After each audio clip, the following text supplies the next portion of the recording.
Chapter 6. The Temple. Duran had returned to them and told them that they must meet the council. He assured Farisef that his mother was alive and safe, but that his father truly was held captive in Orzo. He had been relieved a little by this news. Duran had left shortly afterward. Farisef had to fly Trillium in a sling-like contraption. Riding Ivory to Elkstaff and leaving her outside unprotected would be dangerous and stupid. Not only would it be an obvious sign of their presence, she doubted she would come across another Pegasus any time soon. The fly was steady and peaceful. Trillium tried her best to enjoy every one of her senses, flying with her eyes closed, arms out, and hair flying in the wind. It was a peaceful break, but Trillium could feel the weight of something sinister in the air, darkness on the horizon. He landed her softly and stretched his back, arching his wings.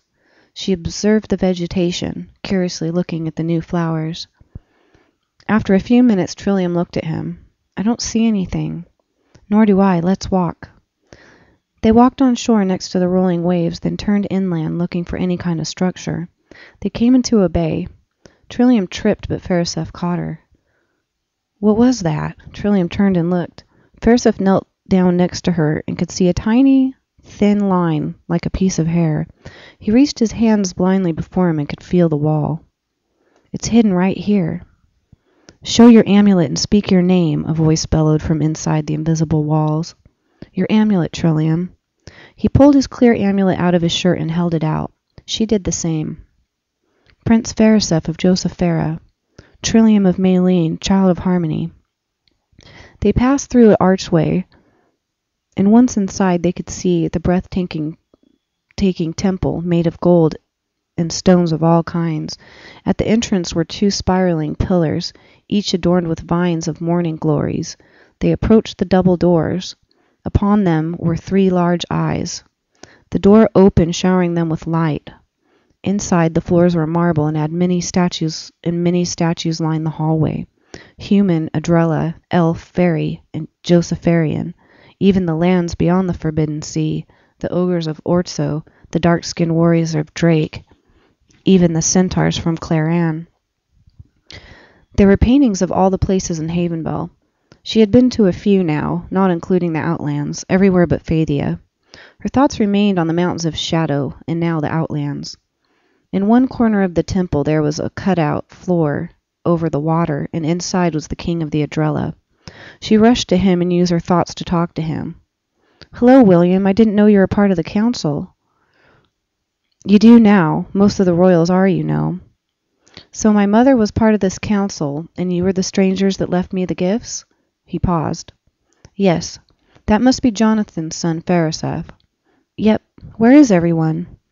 Inside the water appeared another Adrella, this one female, but before she could get introduced, another set of double doors, this one made from stained glass, opened. A tall Josepherian with long silver hair walked out, followed by Esmeralda and another large fairy. They took their seats at the long rectangular table. It was elven, made of cherry wood and wonderfully carved with images. Esmeralda smiled at Trillium. 2 male elves walked in. One had red hair like hers and one with brown hair. She got excited. It was the first time she'd seen another elf since she was 4 summers old. "Take your seats." They sat in the 2 remaining chairs next to each other. 1 seat remained. "Hello, and welcome to the Council of the Third Eye. I am Neja, the leader of this council of wizards and healers. A couple of these people you already know." "We welcome Trillium and Farisef," they said together. "We have many things to discuss today. Thank you for returning the force field back to Fairy Island. That will bide us some time before our next move. They've had our eye for some time now, and after their last harvest from the fairies, we definitely have the disadvantage. Power has fallen into their hands. Their sorcery has made their lives longer. Esmeralda used to walk among the humans many summers ago. We are not the first generation to fight these foes." Esmeralda then spoke. "Drew was a spy we sent to the mountains. He lived there for 3 summers among the filth until he escaped right before the fire. It took us some screening to let him back in. His mind was red and he was washed with a brew." "Brew?" she asked. This time Philip spoke. "The brew is how the wizards of Shadow get their power from the fairies. They become slaves to it, and it slowly eats away at them. It is their biggest weakness. They are led by Jade and Tolan, two very dangerous villains. Esmeralda remembers these two when they were but children. Jade was born to Zane, the great ruler of Fairy Island. Being of highest royalty, her father was crushed when she fell in love with a peasant farmer's son. He had rescued her when she had ridden out beyond the kingdom and into the country hillside, where she found these alluring fairy woods. She got lost, and he had found her, for this was his backyard. They knew they were meant for each other, despite of their class. She finally told her father whom she wanted to marry. He flew into a rage and arranged her to marry a duke. She was no longer given a choice in the matter. Mysteriously, both of her parents were found poisoned 2 days before the wedding. Tolan and Jade fled into hiding. Jade's mother, the queen, was a healer who had special powers that she passed to Jade. Two of them became friends with the fairies. They lived off the land, grew their own food, and made their own clothes. One day, troops from Zane's palace found their little house while Jade was out in the woods. When she got back, the house had been set on fire and Tolan was gone.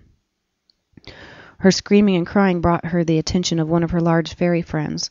She tried to comfort the wounded Jade, but Jade had snapped. She killed the fairy, and she noticed the extra strength it instantly gave her. Her powers tripled as she gained new ones, like moving things with her mind. She made it to the kingdom to find her brother. With these persuasive powers, she tricked the guards into letting her in. After that, she was home free. She knew every passage in the palace. She found Tolan in a cell. She tried to talk the guard out of the key, but when that failed, she used her mind to move a sword from the wall and puncture him with it in the heart. When she entered the cell, Tolan was in the corner. He had been whipped badly. By the time she left the castle with Tolan, everyone there was dead, including her brother. She had wanted to stay there, but she knew the wizards would be looking for them. They fled to the mountains, picking up strays on their way. They tunneled a cave in which they lived. The more people that came there, the bigger the cave got. Thus the Dark Ones were born, the Wizards of Shadow. Drew looked at Bunky, who carried on. Wallace and Kelly Locks joined them. He was the head healer in those days, and the most powerful of wizards. He heard that the healers of the mountains found something very powerful and were willing to share it for a price. With the brew, he could completely disappear. They called him the Cloak. It had to have been him who stole the eye. We found ashes on the ground the next day. I guess someone wanted the eye more than he. Did the Cloak have a son? Trillium asked. I'm not sure, Drew replied. I haven't been in the mountains for over 25 summers. Our attempts at sending spies ever since have failed. I met one in the fairy wood. He could completely blend into the trees. I think maybe he was his son. How did you get out of the woods? It's almost impossible. We had help. Esmeralda gave a disapproving stare. Farisef, after all, had unknowingly committed a terrible crime in their land. Bunky spoke again. We have lost many elves as well after the fire. Somehow we need to get in there, retrieve the eye, and free the slaves. What if they are against us because of the brew? We can at least try to break the spell. We believe there to be a spy among us. How did they get into Josephara? Morgan Augusta was responsible for my kingdom's destruction. They told her they would kill Trillium and give her powers if she broke the shield. Neja raised his eyebrows with interest. Farisef continued. She had been trying to get my attention for many summers, but she saw my attraction for Trillium and considered her an outsider. The council glanced at each other. Trillium felt her face grow hot. There is still something strange going on. We plan to send another spy. It may prove even too dangerous for you, Trillium. You have the best chance because you are an Adrella and can get close without being noticed, but losing you would be a great disaster. We've been trying to find the secret to breaking the elemental curse. We have found a long endurance spell, but cannot break the sickness of elemental travel. Your mother founded the crossbreeding spell to improve on the sickness, but the ingredients are rare. That's why I'd advise you two to be careful. Farisef, you have a kingdom to rebuild and rule. After losing nearly half of your people in the attack, the last thing you need is for them to rebel against you for choosing her over a feather. You shall be separated for a while for both of your benefit. They glanced at each other, but knew he was right. Neja looked at Farisef. On another note, your father has been kidnapped and taken to Orso. We can only pray he's still alive. The leader, you see, has wanted him for several summers. Jonathan has had affairs with many women of other lands. One of the women died in the Forbidden Sea, and for that he blames your father. Farisef sat back in his chair. It looked like someone had punched him, and he needed a minute to make sense of it all. Shouldn't we plan a rescue mission? No, Farisef stated. He's still one of us. He's your father and the king of the feathers. We may decide to send a rescue, but there's much to attend to right now. You must take hold and rebuild your kingdom. I know what you've just been through, and things will be hard. Because of the drastic loss of your people, we will send elves up to help you rebuild. We know your kind does not take lightly to the elves, but under the circumstances, we think it'll be all right. The sickness will set in, so shifts will be arranged. There are a couple of small islands between Phadia and Josephera. They will be transported there for rest. You will need to rebuild your armies, make them stronger and faster. The time of all wizards is nigh. Trillium, you will be sent to the sea. There is something waiting for you. Your mother placed it there. What is it? Ask her yourself. Trillium's eyes showed whites all around. Farisef's did as well. Please welcome the Queen of Phadia, Jasha Blackwood. A great door began to open, slowly casting in a great light. Out of the silhouette came a beautiful elf clad in jewels. Trillium's amulet began to glow in unison with her mother's. Duran sat upon her shoulder. Trillium, how long I have thought of you and missed you for many summers. At last I am reunited with you. Trillium did not run to her as Jasha had hoped. Trillium's eyes filled to their brims. How dare you? Duran belongs to you? Duran would not make eye contact. She continued, Do you mind if I speak to my mother alone? I need many questions answered. Esmeralda spread her arms and the two double doors began to slowly open. They both began to walk. Jasha's eyes burned with tears. They entered the room and the door shut silently behind them. Jasha reached out to hold her hand. Without looking at her mother, she held her hand out in protest. Trillium, please, she begged. I didn't mean to hurt you. Don't be angry. Trillium strung her bow so fast that Jasha was helpless to even begin to pull her own or defend herself. Trillium circled Jasha slowly. I grew up on a deserted island, and although I had Duran, I really had no one. No other person to hide me, protect me, love me. You could have let me know, let me hope that one day I might find you. Trillium, if they would have found me, they would have found you. I couldn't risk your life. It was better they believed I was dead.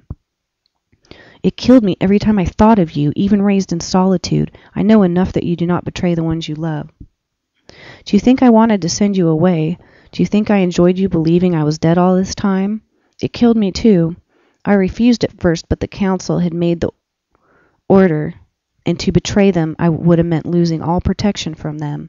I would have been found and killed. I chose to wait and hope to see you again someday. Trillium, I couldn't risk your death. You are the child of harmony. Trillium put her bow away. I am your child. She embraced her mom hesitantly, then squeezed her tight, like she could slip away at any moment. They stayed like that for some time, crying tears from their identical emerald eyes. At last Trillium spoke. You must understand my surprise. It may take a little time, but this is wonderful. So with things partially mended, they returned to their council. As she returned to her seat, Farisef looked at her. She nodded to show it was all right.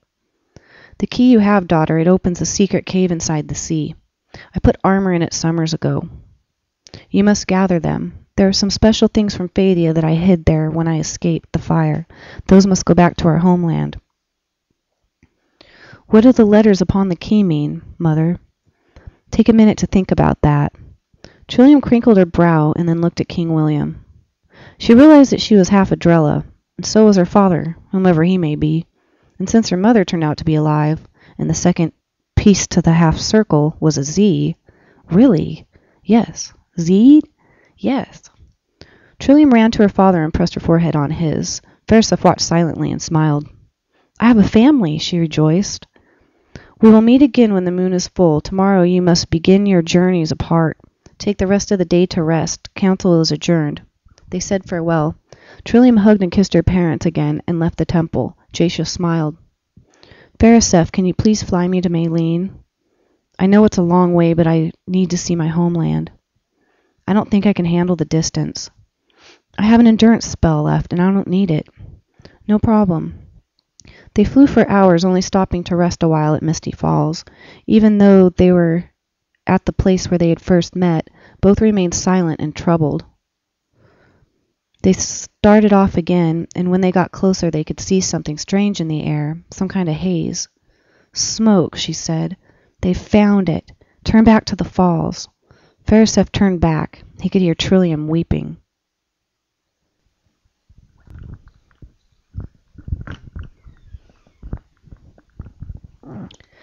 They landed again, and Trillium ripped off the harness and embraced Farisef. They lied. Every one of them. Everyone but you. I will never lie to you. I will give you everything you ever want. Everything but a home, Farisef. I have only been to the sea twice, and I am still a stranger. I cannot live up above. Fadia is my homeland, and I remember very little about it. I may not even get to see it again. How this day has made me sorrowful. I only wish to see my home of Maylene one last time, but the Dark Ones have found it, now it's gone. It was all a matter of time, really. I will be destined to wander, and my mother, what a surprise and such betrayal. I too feel lost and betrayed. At least you didn't find out your father is a bad guy. I much doubt that. I'm terribly sorry, Farisef. You lost your father and almost your mother, and kingdom as well. I am ungrateful for what I have gained. I'm sorry. She kissed him. The council, he warned. We cannot, and you know it. He knew he could go no further.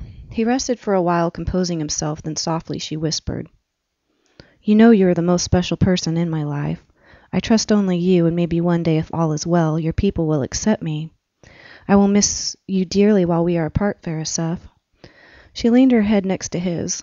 He got a whiff of her jasmine scent and closed his eyes. They watched the sunset together. The lowering sun filled the clouds with neon orange, fuchsia, and magnificent purples. Farisef tried to get her to stay at the palace, but she refused. The shield was still broken, and she was safer next to the sea. They said their farewells. She kissed Farisef and then watched him fly into the clouds. She found a nice spot to sleep for the night and thought of that kiss until she fell asleep. Mutt hiked up the back of the mountains, panting like a dog. He couldn't remember the last time he had gotten so much exercise. Never, probably. It had been hot and humid with the summer creeping in. At last, the water warrior blessed him with a little rain. The creatures of Havenbell believed in a great spirit and of the spirit warriors. The spirits are angels of the elements and seasons to guard and protect the earth. It was told that when great people of virtue died, they became spirit warriors. There was one spirit for each element, each season, and one with the greatest powers, the rainbow warrior. They were guardians of the earth. Mutt had actually known an elf that had seen one. He was drowning and claimed a beautiful woman with blue wavy hair that floated in the air, like she was underwater, had appeared to him and lifted him out. At first Mutt had laughed at the poor fellow, but had quickly stopped when he saw the seriousness on the elf's face. Today Mutt thanked her for the rain. He had told the others that he would be out observing and setting traps for the wizards of the temple. They probably believed him, or didn't give a shit, probably the latter. He carried a large bag with him. He sat down, throwing the bag down, and heaved in the air, letting the rain fall over him. He wondered what the heck the old hag had left for him. The curiosity was killing him. It was the only reason he would put his body through this. Or was it? She reached you, didn't she? The real you. She made you believe again. His mind talked. Better not be a trap. I'm still one of them. Well, sort of. He started up the crevice again. There used to be a path, but it had long since overgrown. He slipped twice on loose rocks, sliding and scraping his hands and knees. His clothes were wet. Better be worth it, he muttered. He finally reached the top. The air was thin and cold. The rain had stopped just in time. He wanted to sleep. He was completely drained. The air was too brisk. Most of the snow had melted, but some still remained in the shadows. The lookout was a flat circle littered with bones and mugs from a long-forgotten party. From here he could see Fadia in the distance.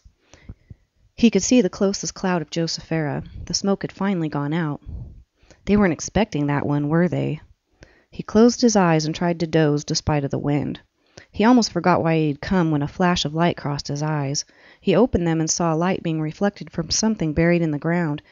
He jumped up like he had sat on a thorn and rushed to it. He dug out the glass bottle filled with bright blue liquid. Looks like some potent stuff. He dug something else out of the ground as well, a small wooden box. He brushed the dirt off of it and was abashed. On the lid of the box there was a carved elven flag with the symbols of an arrow and chisel. It was framed with trees. I haven't seen anything elven in many winters. He stopped. Summers. I had even forgotten that, too. He ran his fingers back and forth over the carved designs. Then he slowly opened the box and took out a small scroll. Trillium had had a dream of a handsome man going on his 24th summer.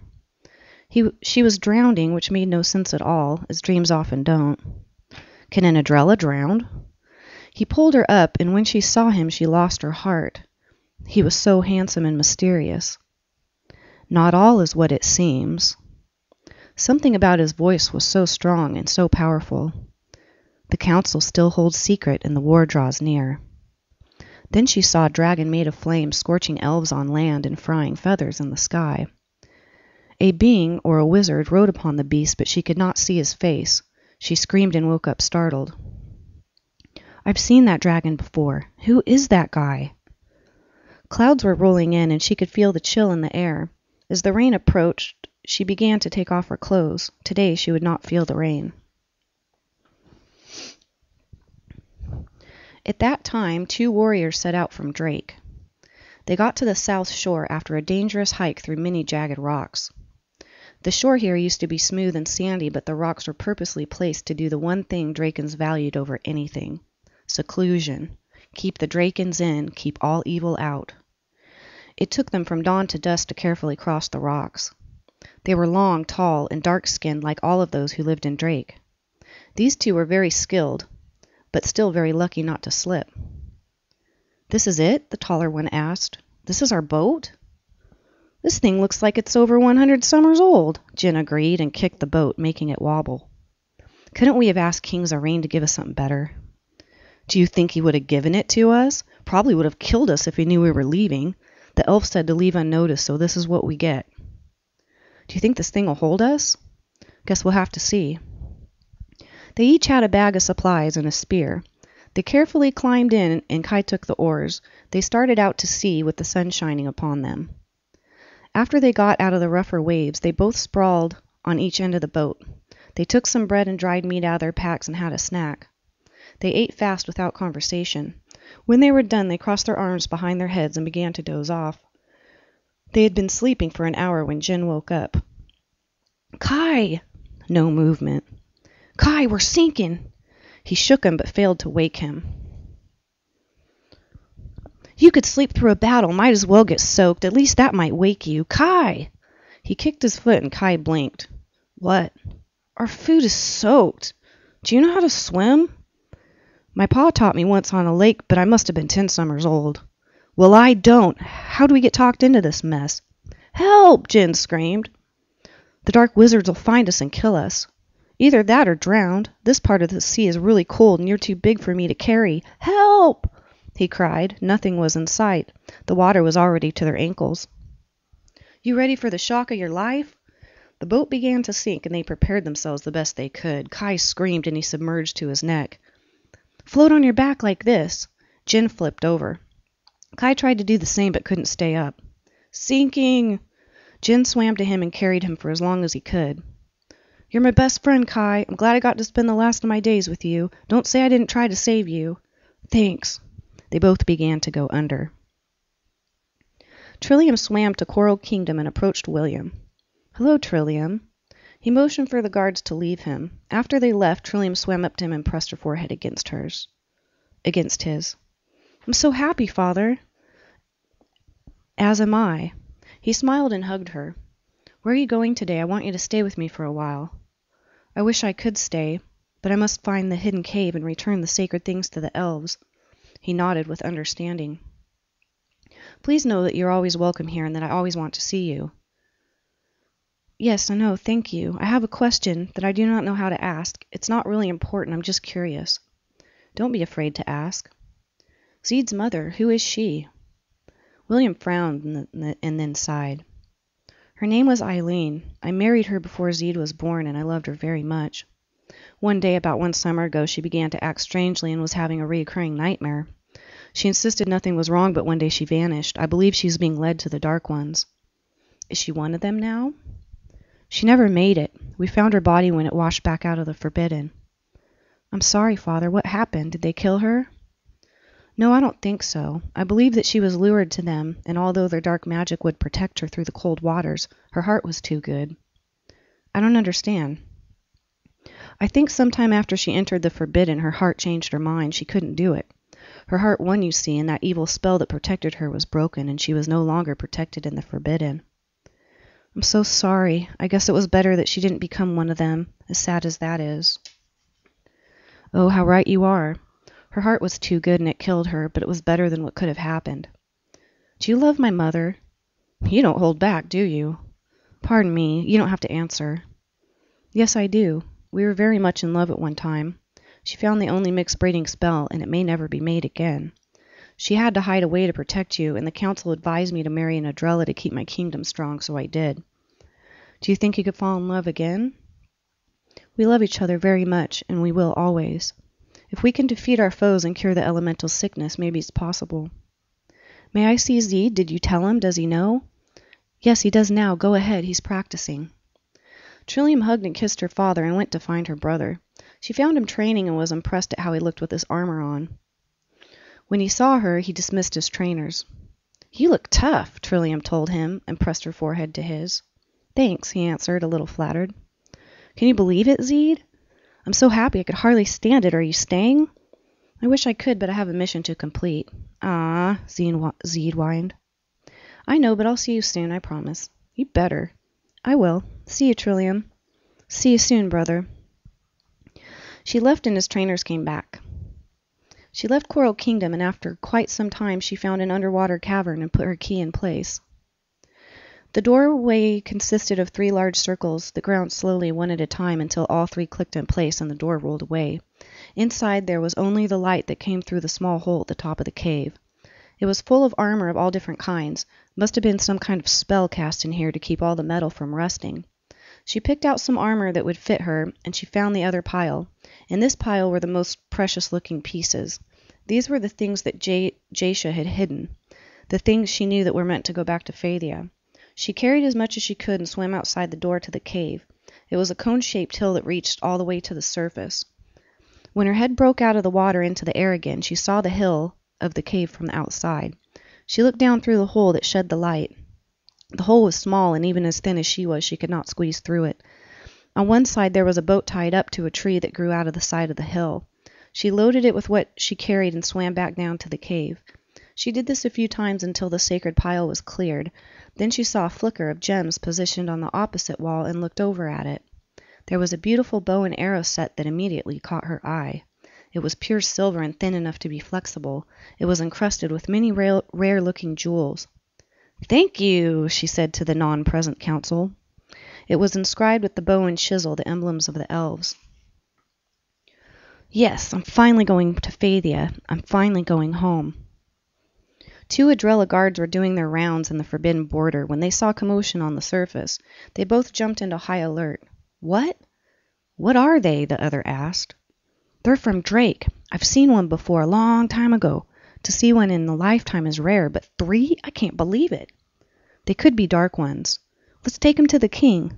They'll drown you, moron. Oh, yeah, looks like they are drowning. They both swam to the strange new beings. They each grabbed one and swam smooth and steady with a smooth and steady speed to the nearest shore. They pushed them onto the beach. Jin began to cough and woke up with a face full of sand. He spit the grit out of his teeth. He turned to Kai and put his ears to his friend's nose. He relaxed when he could hear breath. Kai, we're okay, Jin rejoiced. Kai moaned, began to sit up, and rubbed his eyes. Jin briefly saw a man in the water, but he looked strange. His face was pale gray and he had large, bottomless blue eyes. The man winked at him and was gone. Did you see that? See what? Kai answered, annoyed, trying to fill in the missing gaps of his memory. I think I saw an Abella. What's an abella? You remember those children's stories about the sea people? I do, but those are just made-up stories they tell children to make them use their imagination. I swear I just saw one. I swear he saved us. Well, I didn't see anything. I think the water warrior just decided to take it easy on us. Where the hell are we? I don't know. We could be hundreds of miles from Phadia. Wherever we are, we're strangers, and worst of all, unarmed. Oh, crap! Lars sat among the wizards and was handed a fresh mug of fairy delight. Jade spoke. All we have is one large fairy left, and that should hold us off for a while. Even with the eye, we cannot penetrate the fairy force field. Soon there will be a battle. I have foreseen it. If we want to win and survive, we have to make another kill, a good one, Tolan finished. Losing the cloak was our biggest loss, but now DeGroot, Tambit, and Aurora. We need some new recruits. We have spies and slaves, but it is unknown whether they will stay loyal. They will.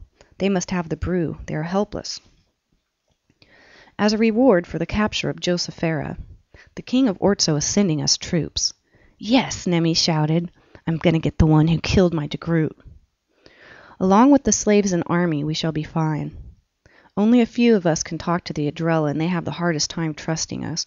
If we could strengthen an alliance with them somehow, it would do a lot for our goals. A crow flew in the cave, squawking madly. It landed on Jade's shoulder. She smiled wickedly. Just leave that to me. Trillium beached upon the shore of Phadia. She was excited even though she could see no trees. She covered the goods in the boat with her cloak and slung the new bow and quiver on her back. She climbed the sandy hill but was heartbroken when she reached the top. All of the trees had been burned or chopped. No grass grew on the barren ground. She saw a group of elves rapidly approaching her. One rode a horse.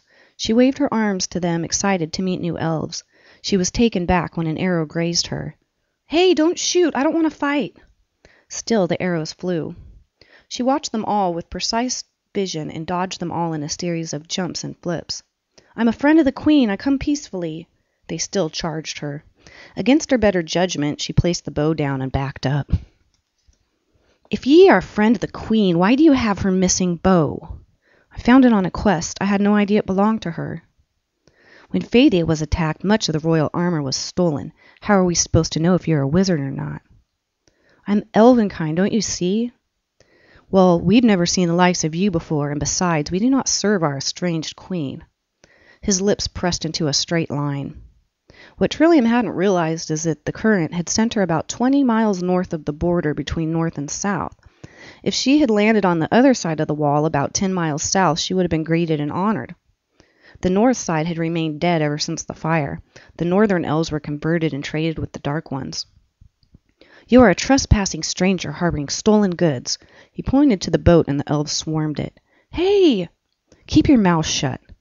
2 guards grabbed her hands. The leader leaned forward and snatched the bow. He overlooked it with greedy eyes and then passed it to a guard. This one is mine. Damn you! She spat on him. String her up and take her to the city. The elves cheered. They chained her arms and feet. The leader led them, and 5 guards followed them. She was third to the last in line. 2 followed behind her. They walked through a forest graveyard. Darkened skeleton trees stood still all around them. One of the guards behind her held the end of the chains. He was large and smelled ripe. He stepped on the chain, halting Trillium in mid-step, sending her to the darkened earth. The smaller guard accidentally stepped on the chain, sending the big one down on top of her. It knocked the wind out of her. His sweaty armpit fell over her face. He yanked her up violently. The leader turned to see what the commotion was about and then turned away disinterested. He accidentally dropped one of the chains. She had just enough time to slip out of the bindings. She swung the chain and struck one. He dropped to the ground, knocked out cold. She grabbed the chain and freed her feet. The other charged her, and she high-kicked him, sending him backwards to the earth. This grabbed everyone's attention, and they all mugged her. She took on 9 at once. She swung the loose chain above her head and nailed 4 with it. She dropped it and took a flying leap at one of them. He held up his shield, but the impact of her smashed his head into it. He tumbled, and she snatched the shield and deflected the incoming arrows. She took a dagger from her boot and flung it into one's chest. The other went to help him, and she got him as well. Then a shock of pain rushed up her arm. There was now an arrow stuck through her. She cried and fell to her knees. She turned and saw the leader with the silver bow aimed at her. The other grabbed her from behind. He left the arrow in her and tied her arms again. The wounded began to recover, and a few of them limped back into line. They started to the city again, and doom awaited her like a stalker.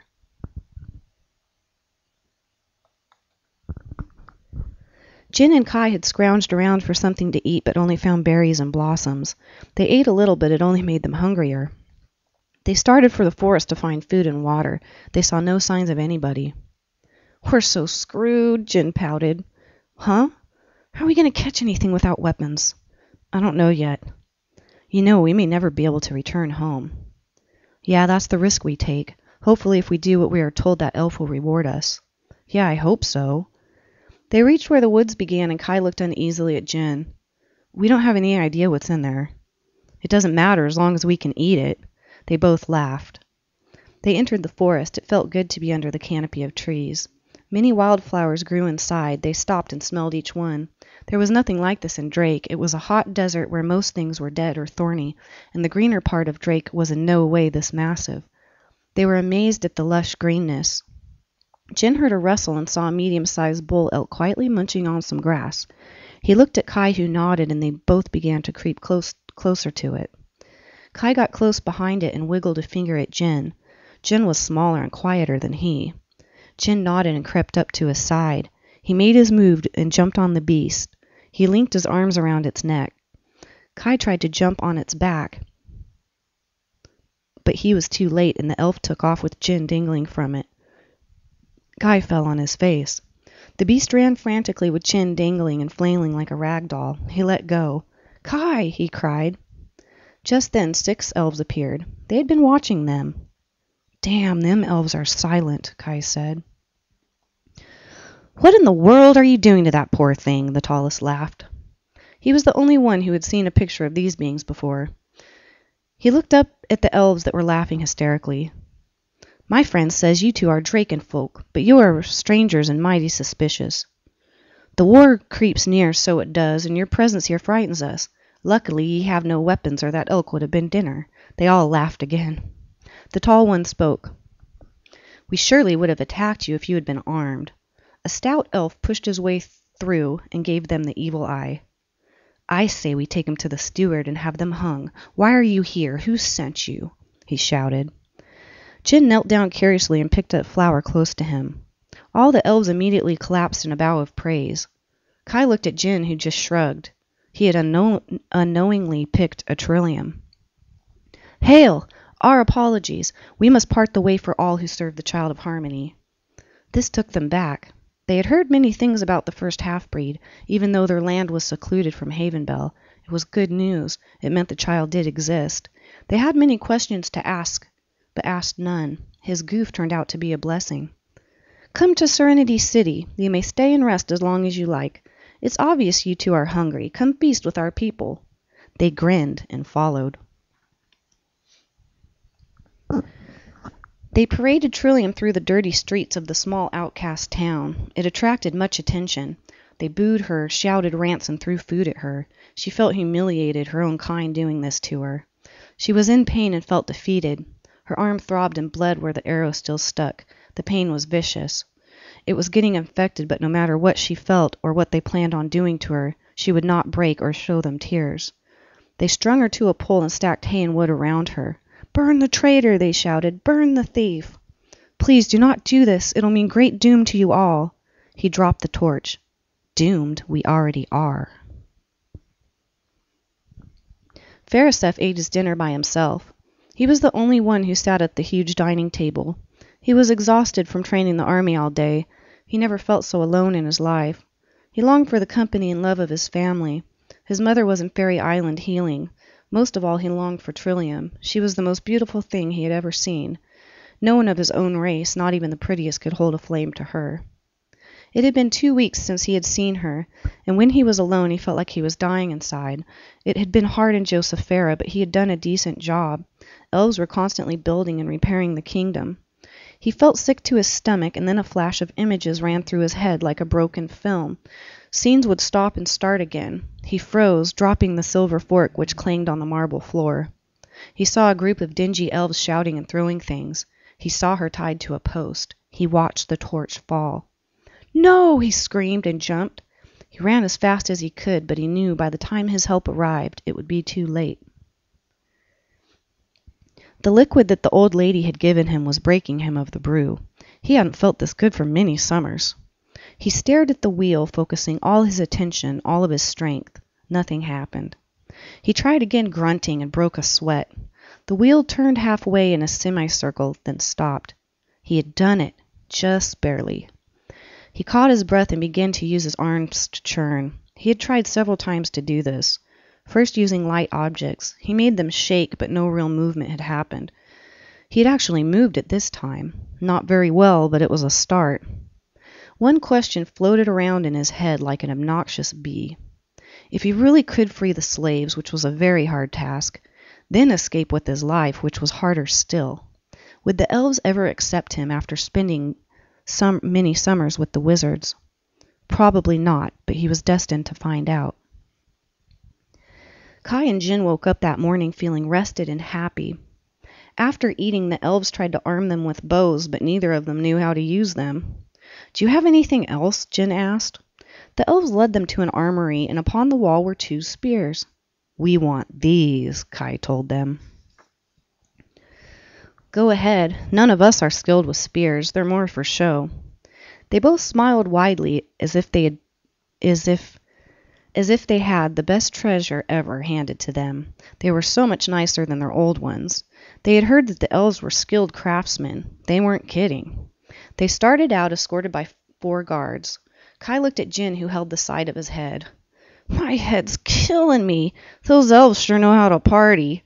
Kai smiled at this. "What do you suppose the flower had to do with the child?" "I have no idea. It must be some kind of symbol. Do you know the name of it?" "No, I've never seen anything like it, same as you." "Good thing you did what you did, or we would have been toasted." "Yeah, thank the Great Spirit and the Rainbow Warrior for that one." "I got a feeling the one we're looking for is the child." "So do I. Why else would we be summoned?" "Because we look like a couple of morons up for a suicide mission." They both laughed. An eagle flew overhead. The elves listened eagerly, for the bird had much to say. Trillium awoke. She blinked at the sun on her face. She lay on the soft grass in the shade of a willow. She could hear a babbling brook. She turned her head towards the water and let out a groan. She raised her arm to rub her face and saw a bandage on it. She remembered the arrow and the fire. She bolted upright. "Am I dead? Did the Rainbow Warrior bring me home to Maylene?" She pinched her arm. She was alive all right, but her wounded arm felt no pain.